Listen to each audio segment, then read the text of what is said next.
So today we'll be reading from our favorite book, Isopanisad. So we can start by offering our obeisances. Om Namo Bhagavate Vasudevaya. Om Namo Bhagavate Vasudevaya. Om Namo Bhagavate Vasudevaya. Om Namo Bhagavate Vasudevaya. Om Namo Bhagavate Vasudevaya. Om Namo Bhagavate Vasudevaya. So we are reading here from the Isopanisad, and I was supposed to give lecture every first Sunday every month, but now I have not done it for a few months because there was festivals and so on. And this Sri Isopanisad, this is a very small Upanishad. This is only 18 mantras, but it's one of the very important Vaishnavas Upanishads for Vaishnavas. And I actually just noticed today here in the back, this is a very old edition I have, which is related with verse today. So I will read it a little bit. And it says, impersonalism has robbed our lives of dimension. Biochemists calmly inform us that our thoughts, feelings, and our very consciousness are simply patterns of electronic impulses that flash briefly in the vast void of space and time. Quite something. But something deep within us refuses to be analyzed into lifeless displays of energy. At the center of our being is a focus of consciousness that is itself evidence of a higher reality. Very interesting text. I don't know if everybody can get it because it's easier when you read than when you hear. So we are reading today mantra number 9, and when one looks at, because this is kind of a series, so the first 3 verses explain how we should live in harmony with God. Live in the harmony with Ishvara. So this is in the first 3 verses, 1 to 3. 4 to 8, it explains that the Ishvara, the Supreme Personality of Godhead, can be understood by spiritual intelligence and by spiritual vision. This is important. Both statements are very important because the first statement, the first part, implies that we recognize that there is a Supreme Person. We recognize the existence of God, and the second part is very important because it says that He can be understood. Because there is many people who accept the existence of God, but said God cannot be understood in any way. But in the Vedas, it is explained that God can definitely be understood by spiritual vision, and this is explained here in 4 to 8. In the verse we start today, which is verse number 9, we're going to speak about right and wrong knowledge. And the next 3 verses, 9, 10, and 11, they're going to be about this right and wrong knowledge in different levels. So I'm going to read the Sanskrit words, and you can please repeat after me.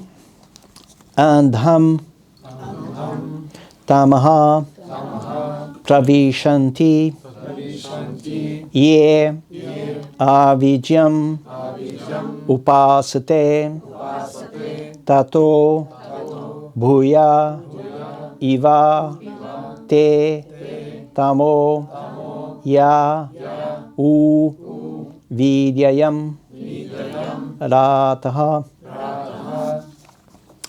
I don't know if you can read after me, but andam tama pravishanti, andam tama pravishanti, andam tama pravishanti, ye vidyam upasate, ye vidyam upasate, Tato bhuya ivate tamo. Tato bhuya ivate tamo. Tato bhuya ivate tamo. Yau vidyayam rataha. Yau vidyayam rataha. Yau vidyayam rataha. So now we go to the word by word translation. Andham, gross ignorance. Tamaha, darkness.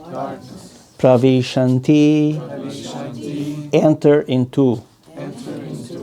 Yeah, thank you. Those who, avidyam, nations. Nations means like nastiness or something like this. Upasate, worship. Tata, then that. Thank you. Bhuya, still more. Iva, like. Te, they. Tamaha, darkness. Ye, those who. U, also. Vidyayam, in the culture of knowledge. Rataha, engaged. So now the translation of the whole verse. Those who engage in the culture of nascent activities shall enter into the darkest region of ignorance. Worse still are those engaged in the culture of so-called knowledge. It's a little cryptic verse, as many of the verses in the I like this Upanishad because it's very humorous. It says, God walk, but he has no legs. He sees everything, but he has no eyes. So, by kind of these metaphors, leads us into deeper spiritual knowledge. So we're going to see what this means. So please repeat after me. Those who engage in the culture of nascent activities shall enter into the darkest region of ignorance. Worse still are those engaged in the culture of so-called knowledge. So we're going to read the purport by Srila Prabhupada. This mantra offers a comparative study of vidya and avidya. Avidya or ignorance is undoubtedly dangerous, but vidya or knowledge is even more dangerous when mistaken or misguided. This mantra of Sri Isopanisad is even more applicable today than at any other time. Modern civilization has advanced considerably in the field of mass education, but the result is that people are more unhappy than ever before because of the stress placed on material advancement to the exclusion of the most important part of life, the spiritual aspect. As far as Vidya is concerned, the first mantra has explained very clearly that the Supreme Lord, the first mantra in this Sri Isopanishad, has explained very clearly that the Supreme Lord is the proprietor of everything, and that forgetfulness of this fact is called ignorance. The more a man forgets this fact of life, the more he is in darkness. In view of this, a godless civilization directed towards the so-called advancement of education is more dangerous than a civilization in which the masses of people are less materially advanced. So this is quite a heavy criticism of modern society. Modern society is a little bit like we are comfortably miserable. In previous societies, maybe you have to work in the sun, you have to work long hours, you have to go to the forest, you have to go to the field, you have to walk long distances, you have to bike here and there, you have to collect wood to make fire. Now, We just press buttons. You never saw this. There is an advertisement about automatic house. You never saw this? It's very funny.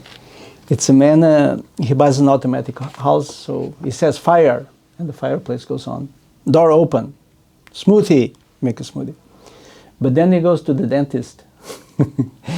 And when he comes home, this automatic house doesn't recognize his voice anymore.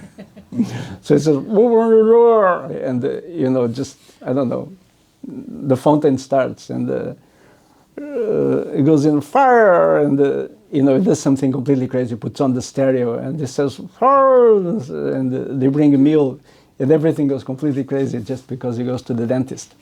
It's very illustrative of the dangers of technology.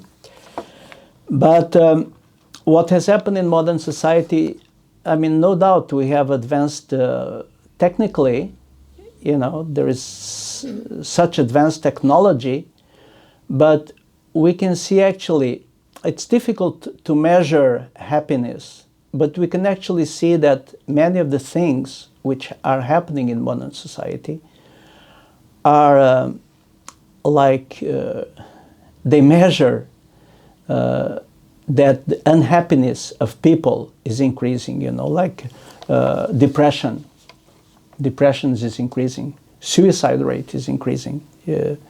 We come to this horrible stage, when children commit suicide. It's shocking, but this is stress. There is so much stress. Anyways, we could just go on. I think we all know about this. So this shows a little bit that this modern society, okay, they are cultivating this technological knowledge, this material knowledge, but this doesn't mean that people have become more happy. So therefore, we are going to investigate here in this verse what is actually knowledge which can make us happy. Sometimes one says that this modern society has, I wrote it here actually, it was funny, he has guided missiles, but unguided man. They have these missiles in war, they can go like 1 meter. But the people are completely unguided. They don't know, what's the goal of their life. They don't know their identity. They don't know even how to relate with others. They are disturbed in so many different ways. And there is so much control in terms of machines. But what about controlling our own senses and our own mind? This is not there. So therefore, we are going to in this verse, we're going to analyze avidya. Because avidya means ignorance. So normally, we say that ignorance is bad because it leads to us, human beings, living like animals. The animals, they are ignorant. Nothing wrong with that, but they are ignorant. It means it's cold and they have to be outside. They cannot protect themselves against suffering in the same way as us human beings. So therefore, we can say that animal life is full of suffering in that sense. So our life maybe is more comfortable, but this means also that we have more responsibility. So this ignorance, it means that one doesn't, it starts by not understanding that we are related to God, that there is a God, and this leads to the misunderstanding that we think that this life is just meant for sense gratification. The more we gratify our senses, the happier we'll become. So this is the basic misunderstanding of this modern society. And then, of course, we have progressed so much in terms of education. Now everybody knows how to read and hopefully how to count. It's not self-evident anymore that people know how to count and read, but it is an enormous progress. When most people probably 100 years ago, they didn't know how to read, and you know, they didn't know anything. They just started to work when they were children. So the knowledge has, the education has developed, but it's a godless education. It has not led to happiness. And actually, one thing which I always found very interesting in the Vedas are this culture in which the Upanishads appear, the Vedic culture, is that knowledge is directly associated with happiness. If knowledge cannot lead you to happiness, what is the use of knowledge? You may know so many things, but you're miserable. So therefore, in the Vedic culture, we are encouraged to search for this knowledge and acquire this knowledge, which will free us from suffering. So it's a very practical understanding of this. So of the different classes of men, karmis, jnanis, and yogis, the karmis are those who are engaged in the activities of sense gratification. Almost 99.9% of the people in modern civilization are engaged in the activities of sense gratification under the flags of industrialism, economic development, altruism, political activism, and so on. Yet all these activities are more or less based on satisfaction of the senses to the exclusion of the kind of God consciousness described in the first mantra. It's God consciousness that God is the owner of everything and we are just His servants. So here are described different activities. Our basic problem, which separates us from God, one could say in modern language, is our egoism. You know, we want to acquire things for ourselves. We want to become ourselves happy. We want to gain control over things. There is many different ways into which this egoism manifests. And there is several kinds of egoism. You know, there is this most gross form of egoism, which is related with the satisfaction of the physical body. But there is also more subtle. And Srila Prabhupada also actually mentions here, like altruism. And also, like sometimes rich people, they feel very guilty because they have so much money. And they say, okay, now we're going to help others. One can, okay, it's nice, but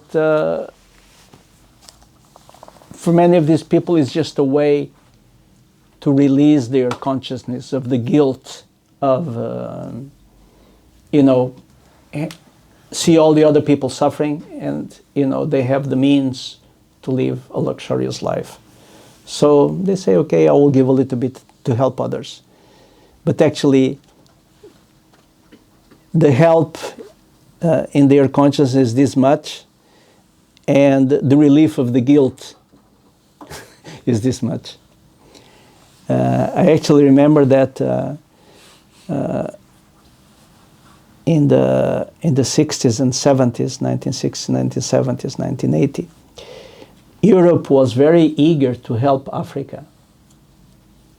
You know, and I always thought, I mean, it's so hypocritical because they, you know, they went there and they destroyed everything. They took out gold, they took out all the minerals, they subjugated the people, they made slaves, they did everything. But then in the 90s, now we're going to be the good people. We're going to help them. And, you know, we're going to give give support to these poor people. But the intention, it's kind of, in English there is a very good word for this, which is virtue signaling. You know this word? Virtue, you understand, and signal. You know, you want to do certain things that, you know, that will show to the world that you're a very good person. The politicians are actually expert on this. So we continue a little bit here. In the language of Bhagavad Gita 7.15, people who are engaged in gross sense gratification are mudhas, or asses. The ass is a symbol of stupidity. Those who simply engage in the profitless pursuit of sense gratification are worshipping avidya, according to Sri Isopanisad. Those who play the role of helping this sort of civilization in the name of educational advancement are actually doing more harm than those who are on the platform of gross sense gratification. Advancement of learning by a godless people is as dangerous as a valuable jewel on the hood of a cobra. A cobra decorated with a valuable jewel is more dangerous than one not decorated. So here Srila Prabhupada starts to explain us why this so-called knowledge, Hare Krishna, thank you. Why this so-called knowledge is worse than ignorance. Because somebody who is ignorant, I mean, he just lives his life, he can do whatever he wants, eats meat, he drinks, whatever he does, but he doesn't bother anybody. He doesn't make a philosophy out of it. Just says, this is how I am, this is my life, okay, let me be.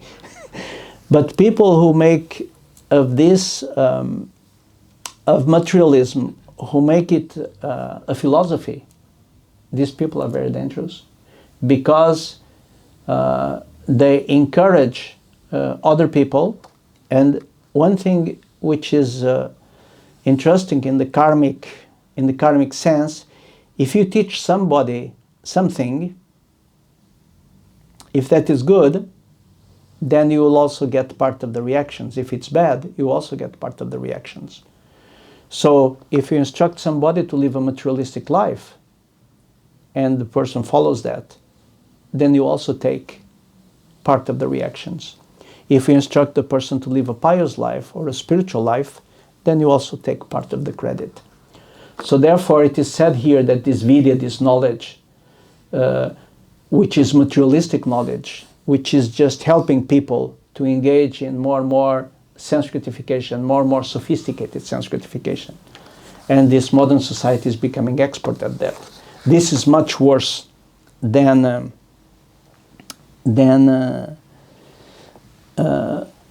just you live your life and you don't make a philosophy out of it. And then Srila Prabhupada gives you an interesting example. This is the cobra. Of course, this is a little bit a special example because, we don't have cobras in Sweden. Maybe not so many. Maybe somebody has one at home. But cobras with jewels. So this is, in the Vedas there is a descriptions that there is a planet which is called Nagaloka. And there is these serpents, and they are very, very advanced materially, and they wear jewels because there is no sun. This is a planet, this is a place in the universe where there is no light, so they have jewels which give light. So if you see a cobra, normally you run away, isn't it?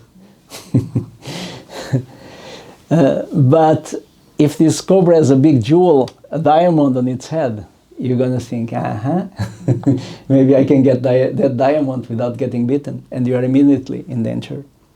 So this example is very interesting, in this regard, that when we hear to this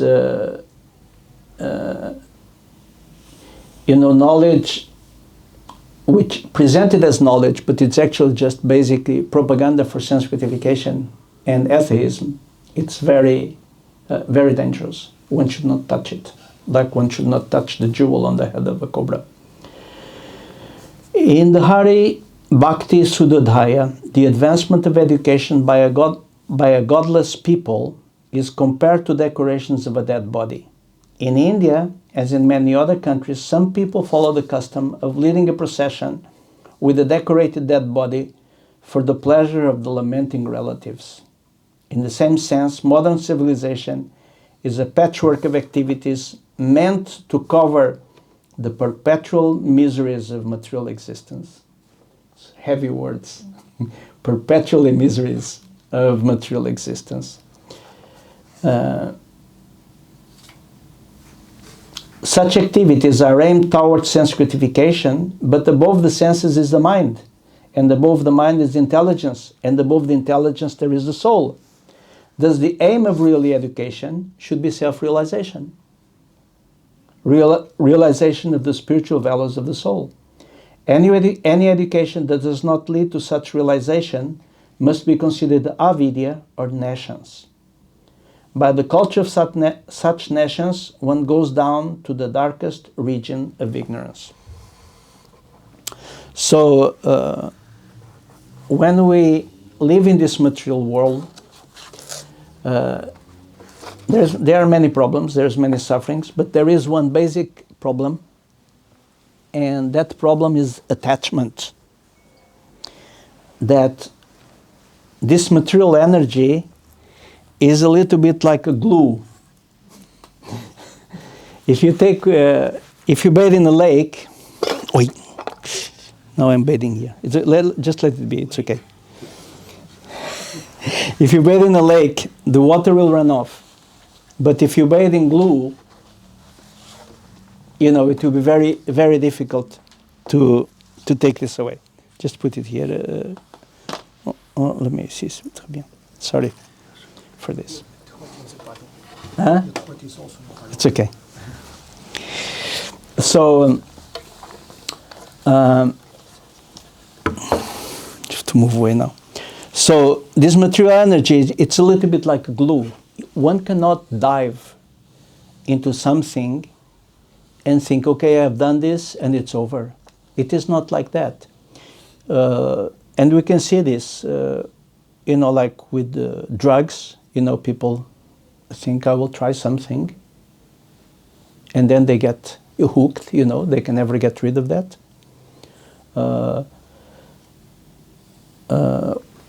And any other form of sense gratification, it is like that one becomes attached to that form of sense gratification and it's become difficult to get rid of that. So, the material world is full of sufferings, but is also full of dangers, and the danger at every step is that we become attached. And this we have to counteract by proper knowledge, by understanding our position in relation with the material world, and understanding that in this material world there is there is happiness, but this happiness is very flickering. And one of the best examples is eating. You eat, after 2-3 hours, you're again hungry. So it's okay to eat, it's nice. If you're hungry, it's perfectly okay. You need to nourish this body, but you have to do it constantly. So all the satisfaction in this material world is very flickering. Prabhupada makes here the point that in order to make priorities in our life, we should understand that above the body, there is the mind. And above the mind, there is intelligence. And above the intelligence, there is the soul. So, and they are kind of graded in terms of importance because the soul is eternal. The intelligence is discrimination, it's subtle. The mind is more storing impressions and making decisions. And the body is just the carrier of these tools.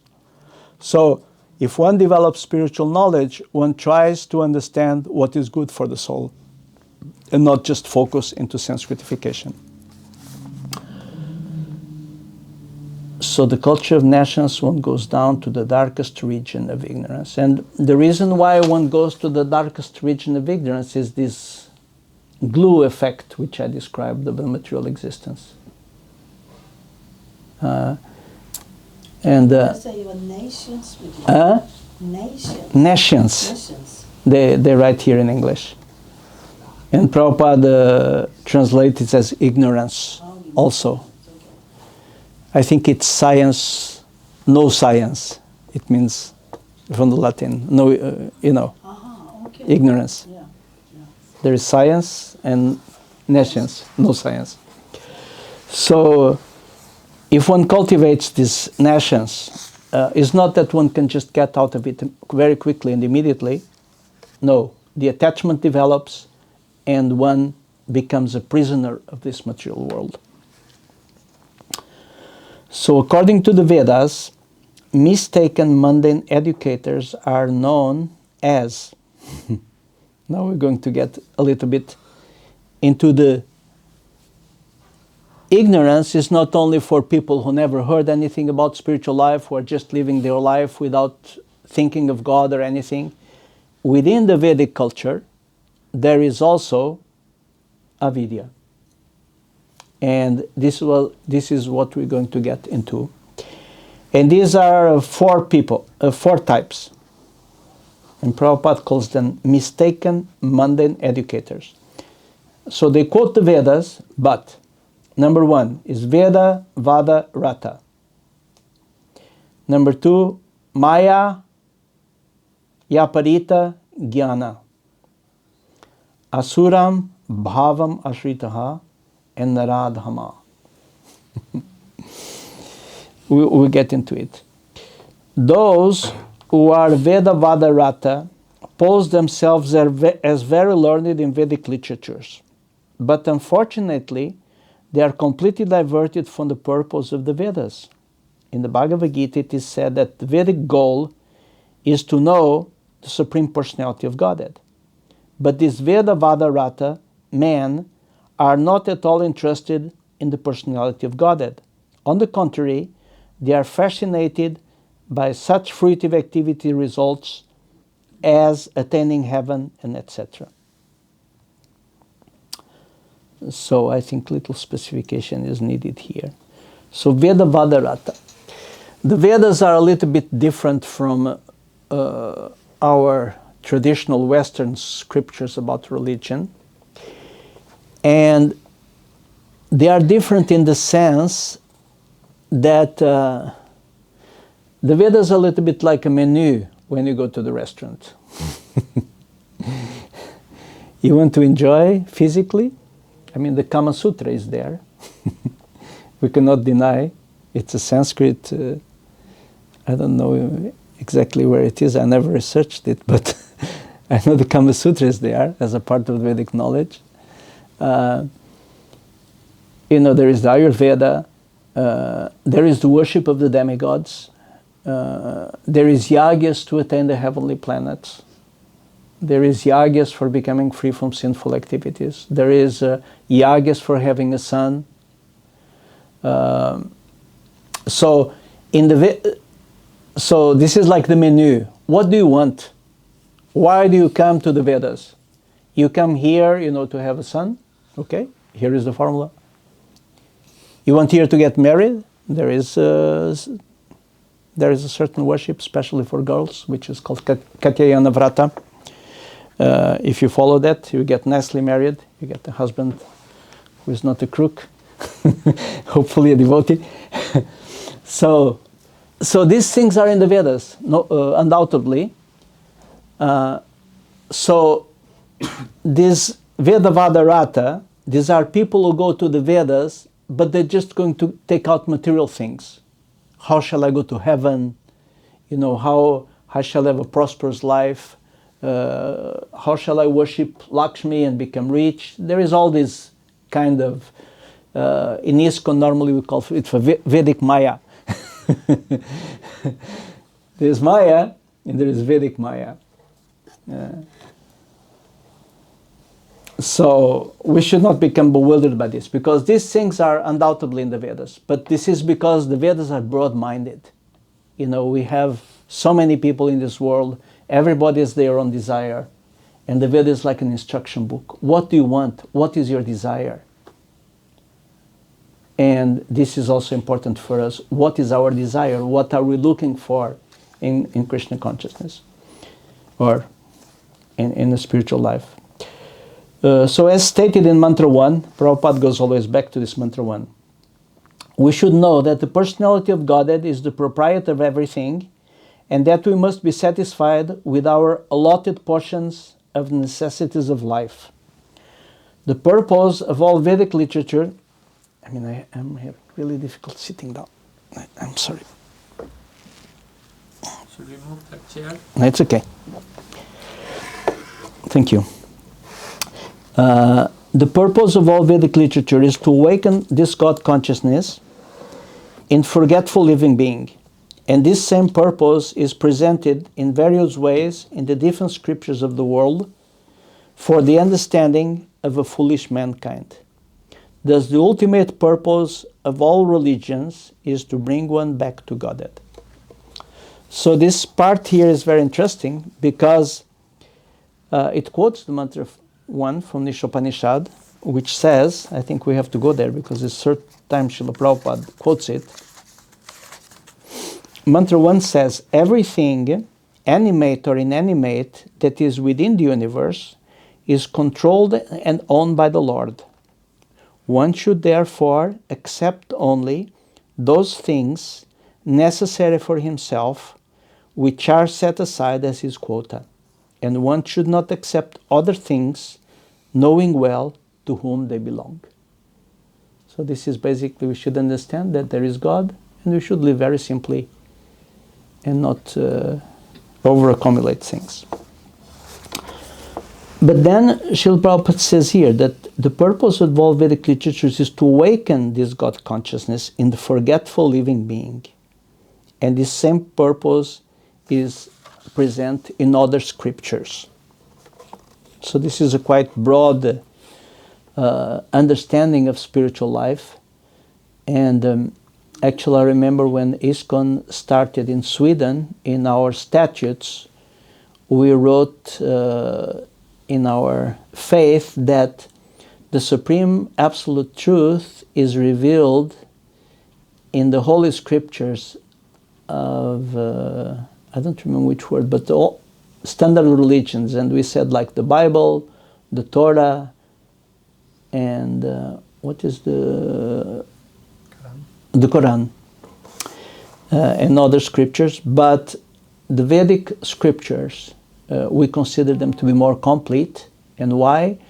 Because they give a description of the activities of the personality of Godhead. You don't find the activities of God described in any other scripture. So therefore, but we accept all other scriptures as also bona fide paths for developing oneself spiritually and understanding God. So, Srila Prabhupada continues, but the Vadarata people, instead of realizing the purport of the Vedas, take it for granting that side issues, such as the attainment of heavenly pleasure for sense gratification, the lust for which causes their material bondage in the first place, are the ultimate end of the Vedas. Such people misguide others by misinterpreting Vedic literature. Sometimes they even condemn the Puranas, which are authentic Vedic explanations for laymen. The Vedavadaratas give their own explanation of the Vedas, neglecting the authority of great acharyas. They also tend to raise some unscrupulous person from among themselves and flaunt him as the leading exponent of Vedic knowledge. This is very much for India, all of this. Such men are especially condemned in this mantra by the very appropriate Sanskrit word Vidya Rata. Vidya means Veda, because the Veda is the origin of knowledge, and Rata means engaged. Vidya Rata means engaged in the study of the Vedas. The so-called Vidyaratas are condemned herein because they do not know the actual purpose of the Vedas, due to their disobeying the acharyas. Such Vedavadaratas are accustomed to find meanings in every word of the Vedas to suit their own purposes. They do not know that Vedic literature is not a collection of ordinary books and cannot be understood but through the chain of disciplic succession. So now here it starts to become a little bit clear the difference between real knowledge and this false, misleading knowledge. which misleads people. And I would say that we spoke a little bit, I think last time when there was Shivaratri, we spoke about the Mahajans. Those who were here, you maybe remember, we spoke about the Mahajans. Mahajans, they are authorities in devotional service. So it's Lord Brahma, Swayambhu, Narada, Shambhu, Narada Muni, Lord Shiva, Prahlada, Janaka. Anyway, the Bhishmadev. There is 12 Mahajans. They are authorities in devotional service. Besides that, there is the 4 Sampradayas, Vaishnava Sampradayas. There is other Sampradayas which are also authorized, but there is 4 Vaishnava Sampradayas. And in order to have a knowledge which is not polluted either by speculation or by material desire, one has to somehow get knowledge from one of these sampradayas, these disciplic successions. And why is it so? Because these 4 disciplic successions, and for us specifically, we are in a disciplic succession which is called Brahma, Madhva, Gaudiya, Sampradaya. The knowledge comes from a pure devotee. So pure devotee means a person who has understood Krishna without putting in his understanding his own conceptions. Because like sometimes we hear rumors. Yeah, I saw something, and then and I think this happened. And the person who hears this from me, he will tell the next person something completely different. And actually, in school we made this experiment. I don't know if you made this in school in Sweden. You made this? Yes. So we tell our friend, our teacher is very ugly, And the other boy would say to him, he says the teacher is very ugly today. And then the next one, and in the end it would end up, the teacher has big ears or something, in the best case. So this was an interesting experiment to see, how things change because we put our conceptions into everything we say. So therefore, in the Hare Krishna movement, the chanting is very important. Why? Because it purifies our heart and it takes away this propensity of putting our own interpretation into things. Our mind becomes purified, and therefore, of course, speculation is there all the time until we are completely pure. But if one does the chanting of Hare Krishna nicely and regularly, in a regulated manner, what happens is that one's mind becomes purified, and one doesn't put his ego, his own interpretation into what he's saying and what he's explaining to others. So therefore, we are lucky because we are in a disciplic succession of pure devotees, and we have these wonderful books of Srila Prabhupada, which actually help us to sort out this Vedic menu, Sanskritification, get married, get rich, good wife, good husband, all these things are in the Vedas. You cannot deny it. But they are not the ultimate goal. Yeah? It's a little bit like sometimes people go to the doctor and they say, cure me. You have to change your diet. No, I don't want. You give me a pill. No diet. I just want a pill, and I want to continue live like I, smoke and eat whatever and do nothing for my health. Just give me a pill. So quick result. So the Vedas is a little bit like this, and the doctor may do that. So the Vedas are very tolerant. And the reason why the Vedas are so tolerant, it's because the Supreme Lord is very tolerant. Sometimes we wonder, how can such demons exist? I mean, there is people who are doing horrible things. I would not say for hundreds of years, because nobody lives that long, but for a few decades, they can go on doing horrible things, exploiting people or killing people or enslaving people. They just go on and on and on. Krishna doesn't interfere. Krishna is very tolerant. So the Vedas reflect that aspect of the Supreme Personality of Godhead, that it's up to us. And when we develop a strong desire of understanding Krishna and going back to the spiritual world, then somehow, mystically, we are led into the right path. Otherwise, if we are after quick fix, then this is what we'll get. Actually, one of our spiritual masters, the spiritual master of Srila Prabhupada, he actually gave a funny example. I don't know if I should say this, but it's from him, so I will say this. He said there is in India, in the Vedic culture, normally a woman, she just has a relationship with her husband. This is the Vedic standard. But there is women who will have a relationship with anybody. So sometimes these women, they think, anyway, I have known a few men, now I want to have a child with a sage, with a saintly person. So they go to a holy place, and they start to look for a sage. The problem is that there is many bums who dress themselves like sages, and they go to these holy places, and they have a relationship with these women, and then they have children with these men.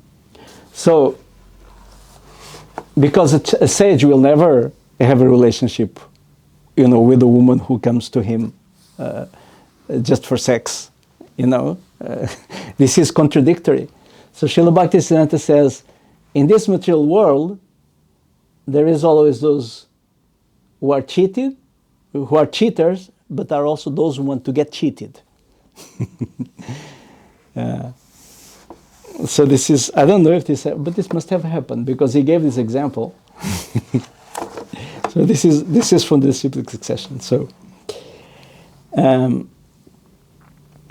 anyway, so this sincerity that we want to get the real thing, and we want to be honest in our spiritual life. This is very important, because this is the engine of development, of spiritual development. That we have to be sincere in our search. Actually, Srila Prabhupada says in the, I think, first or second verse of the Chaitanya Charitamrita, the ticket for the spiritual world, the ticket is sincerity. So, if you are sincere, then Krishna will arrange everything for you, and hopefully also for me, to go to the spiritual world. So I read the last paragraph now. And then Prabhupada goes here a little bit into this Indian scene. And we don't have so many Indians here, but the Indians who are here, they know how it is in India. There is so many gurus, and everybody says something, and they have so many disciples, and they have a diamond ring, which is very mystical. Anyway, there is a lot of nonsense. There is some good things, but there is a lot of nonsense. So he speaks about these Veda Vadaratas and people who do not follow the acharyas, and they have their own interpretation of the scriptures. One must approach a bona fide spiritual master in order to understand the transcendental message of the Vedas. That is the direction of the Katha Upanishad. These Veda Vadarata people, however, have their own acharya, who is not in the chain of transcendental succession. Thus they progress into the darkest region of ignorance by misinterpreting Vedic literature. They even fall further into ignorance than those who have no knowledge of the Vedas at all. So Better to live your own life as an honest sense enjoyer than to be a pseudo spiritualist. And this is also another quote from Srila Bhaktisiddhanta. He said, it's better to be an honest street sweeper. We don't have them anymore, now they have machines. But, he means somebody doing a very simple job, cleaning the streets, than being a bogus yogi. So this means we should be what we are, not pretend to be something else. So the Maya Parita Jnana class of men, this is another one, are self-made gods. Sounds very sophisticated. Self-made gods. Such men think that they themselves are God and that there is no need to worship any other god. They will agree to worship an ordinary man if he happens to be rich, but they will never worship the personality of Godhead. Such men, unable to recognize their own foolishness, never consider how it is that God can be entrapped by illusion. If God were ever entrapped by illusion, illusion would be more powerful than God. Such men say that God is all-powerful, but they do not consider that if he is all-powerful, there is no possibility as being overpowered by illusion. These self-made gods cannot answer all these questions very clearly. They are simply satisfied to have become God themselves. This is also very much directed. Maya Parita Jnana.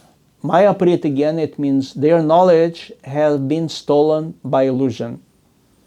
And without delving too much into their philosophy, they basically say the supreme absolute is impersonal.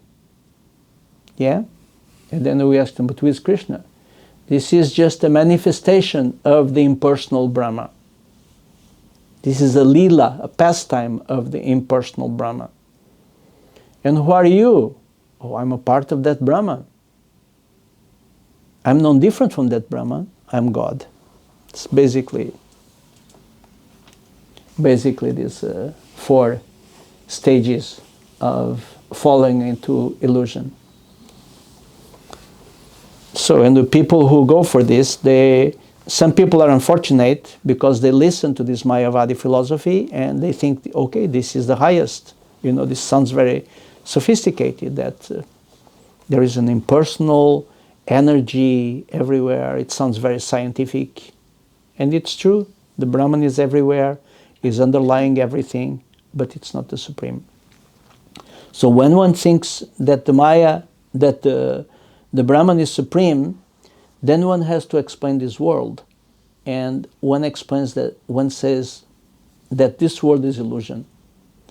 And actually there is one very famous spiritual master in our Sampradaya who is called Madhvacharya. He lived in the 13th century. And he is, our Sampradaya is called Brahma Madhva Gaudiya Sampradaya. So Madhvacharya is very important in our Sampradaya. So he defeated the Mayavadis. He told, okay, you said it's all one, but you said there is illusion, so you have 2. Finish. Philosophically, they said it's all one. Yeah? And then if it's all one, why we have this world? Because this is illusion. This is Brahma is fallen, is covered by illusion. So that means there is 2. There is Maya and illusion. It's not all one. Anyway, we're not going to dive into this. It's complicated. But so this is Maya Parita Jnana. People who think that the supreme personality of Godhead is not a person. He's a product of Maya, of illusion. Because if he's not Brahman, he must be something else than Brahman. But there is only Maya, there is only Brahma and illusion. There is only Brahma and Maya. So God must be a product of Maya. Very demonic philosophy. And actually Lord Chaitanya and the Acharyas, they say that we should avoid studying this Mayavadi philosophy. And I actually have seen in my life that devotees who just for understanding. They go into this Mayavadi philosophy, but reading these things, reading is corresponding to hearing. Yeah, it's the same media. You read, and this goes, into the heart. So it's a great danger that one becomes misled by this Mayavadi philosophy. And, and this will lead ultimately that, okay, we think we are God, so, why should we worship some other God? And here Prabhupada says sometimes they worship other men, because this is still a traditional Vedic disciplic succession, so therefore there is still this respect for the Guru and so on. So they worship the Guru, but the Guru is also a manifestation of Brahman. And for us, the relationship with the Guru is, I cannot say it's eternal. I don't have awareness about that, but it's much deeper. It's the personality which is bringing us near Krishna, and will actually somehow be always, directly or indirectly, executing devotional service under our Guru. But for the Mayavadis, Guru, when you realize Brahma, get lost. We don't need any Guru. But for us Vaishnava, like Srila Prabhupada, we're working under the leadership of Srila Prabhupada. And, if we go to the spiritual world, or when we go to the spiritual world, either Srila Prabhupada directly or Srila Prabhupada will choose somebody, to take care of us. So this is a complete system of spiritual management. It's starting with Srimati Radharani, who is trying to connect all the living entities with Krishna. And the Guru, the spiritual master, is working directly with Srimati Radharani in order to bring us out of illusion and bring us to the spiritual world. So this is very important, and anyway, Srila Prabhupada makes the point here. Any questions or comments? My time is over. Yeah, please, Ilya. Please, yeah. You said Vedic knowledge brings happiness. I think that I'm only happy when I listen to lectures, read books, etc. But when I just do regular stuff, I'm not happy. Am I stupid, or how does it work? No, you're not stupid. The thing is like this, that there is a process in devotional service. There's Shravanam. Shravanam, you understand Shravanam? Listening. After listening, it comes remembering. Yeah? So when you come to the platform of constant remembering, then you will be always in ecstasy. But it takes time. It doesn't come from one day to another. But if you listen and if you chant, gradually, I say you, but all of us, we come to the platform of remembering, which is the next stage in devotional service.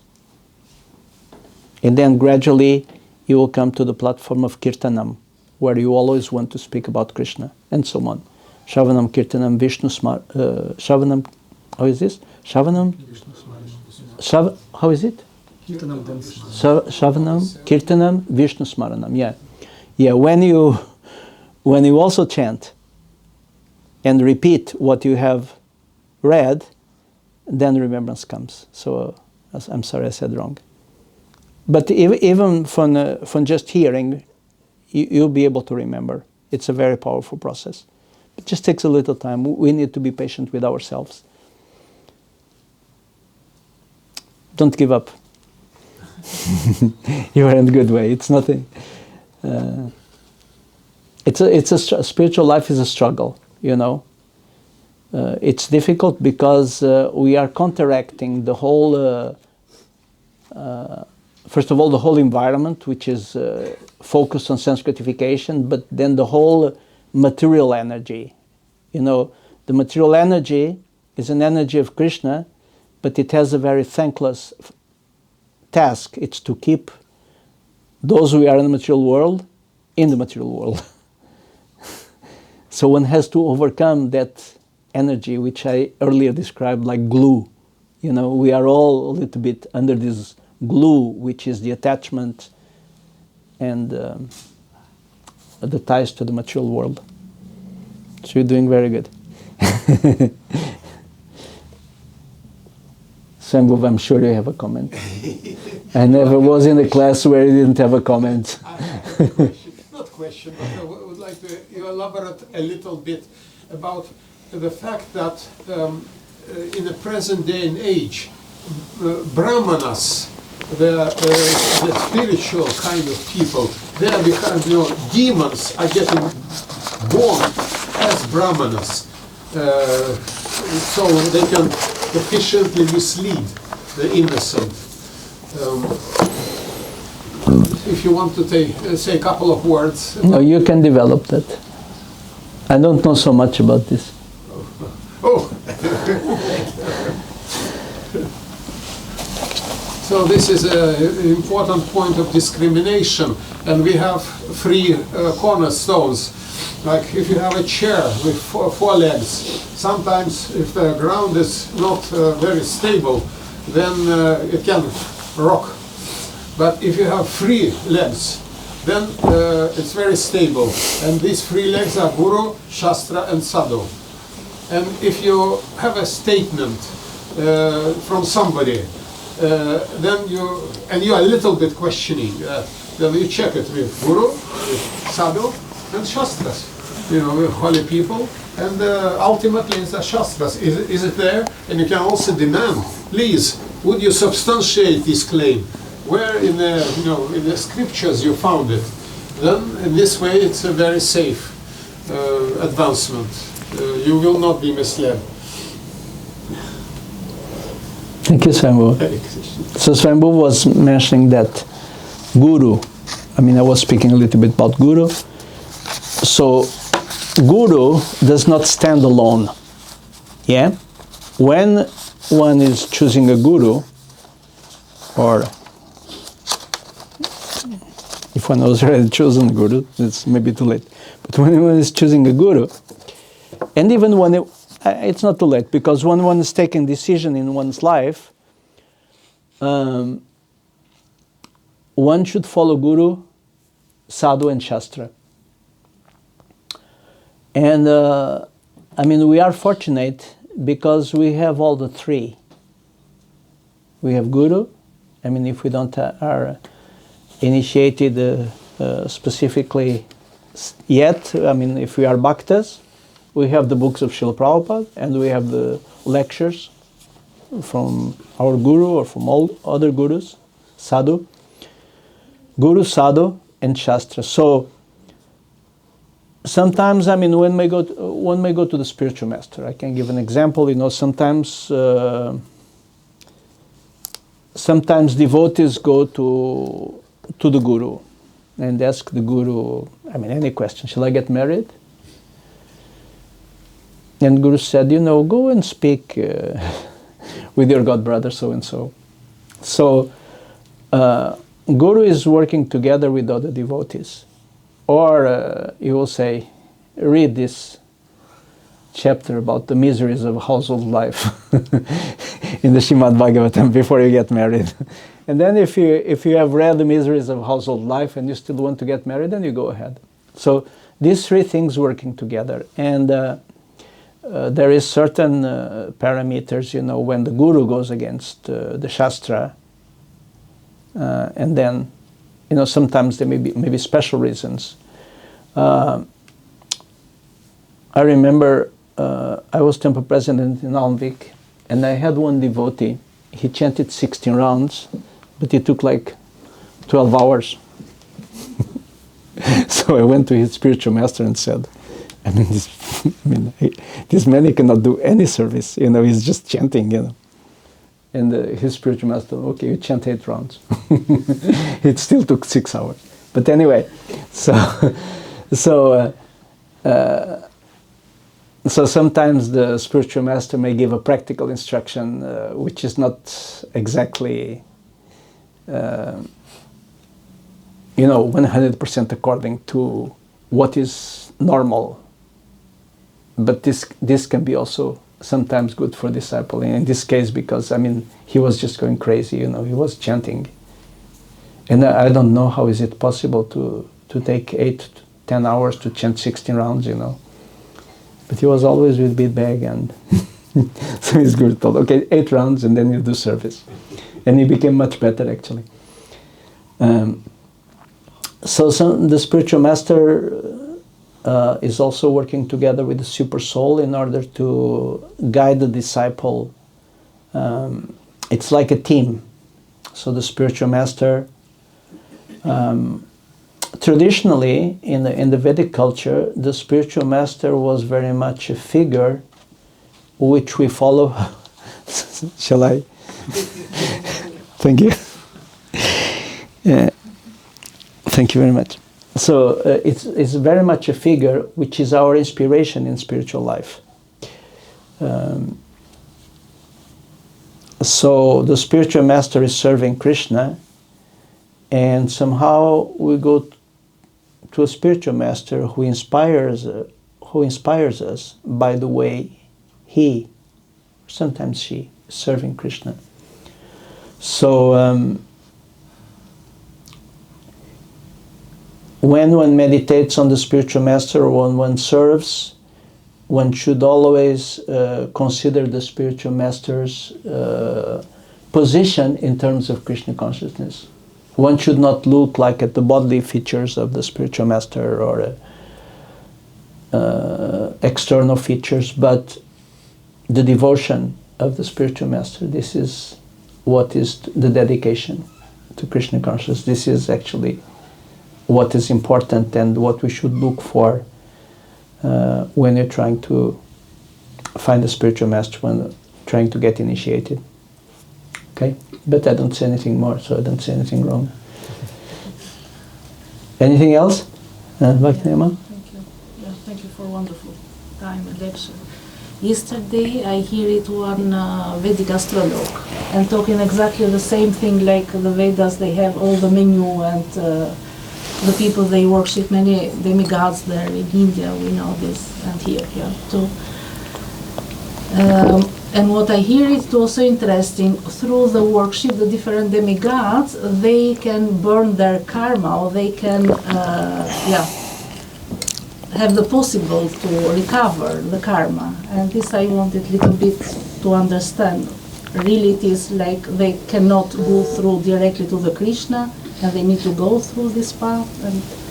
And as far as I know, the only way to mitigate, there is a system in the Vedas which is called prayashchita, which is called atonement. I can give one example.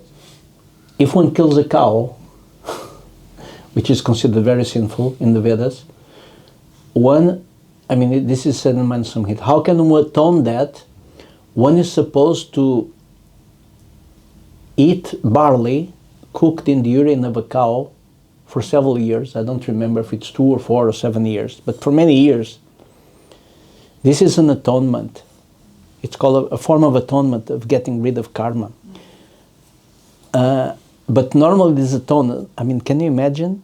Of course he didn't kill a cow, but somebody eating barley cooked in the urine of a cow, for years and years and years. A person who does that, he must be very, very regretful of what he did.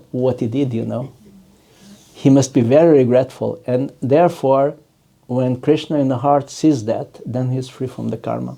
So there is this process of atonement for specific things, for killing animals or, for everything which is sinful. There is a process of atonement. In general, by chanting Hare Krishna, one becomes free from sinful reactions. But it cannot be like this, that I do a sinful action and then I go and chant. When you meditate, when you premeditate, you cannot plan, okay, I commit this sinful activity and now I'm going to chant and it's over. This is actually an offense to the holy name of the Lord. what is this? To commit offense? No. Commit a sinful activity. Commit sinful activities on behalf of the holy name of the Lord. So we know I will chant tomorrow, and I can do whatever I want today. Tomorrow I will chant and it's over. It doesn't function like that. It has to be real, serious, how do you say, a serious purpose, and it has to be an intention there that we want to stop these sinful activities. What did he say about getting rid? The karma. With the demigods, okay. Demigods, yeah. The demigod worship is like this. We spoke earlier about the menu, yeah? What you want. So if you want to be happy in the material world, the demigods, they offer different boons.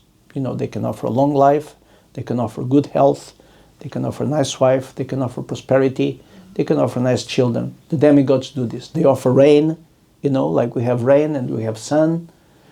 You know, all this system which facilitates our material survival. And why it's one is encouraged to worship the demigods, because you understand that you are not God, that there is somebody superior to you, and you are depending on that personality in order to be successful. So therefore, this system was there so that people, first they worship the demigods, and actually at one point they understand, okay, I was worshipping Indra, and I was worshipping Shiva and Brahma and Goddess Saraswati, I was worshipping all these demigods, the sun, the moon, and I have got this, but I'm not happy. But then they already know there is a higher personality, and then they go there. You understand? So the worship of demigods is good in the sense that it frees one from this, the greatest danger in spiritual life, which is this Mayavada. At least there is a person which I worship, which I respect. It is doorway for... Exactly. So it's a doorway for... and in earlier ages, like when people did yagyas, big fire sacrifices, then the demigods would appear, and people offered to the demigods, but they understood that the demigods will transfer this offering to Krishna. So it was like... Happy? Yes. Anything else? So we finish here. All glory to Shri Guru Garangal Shri Prabhupada.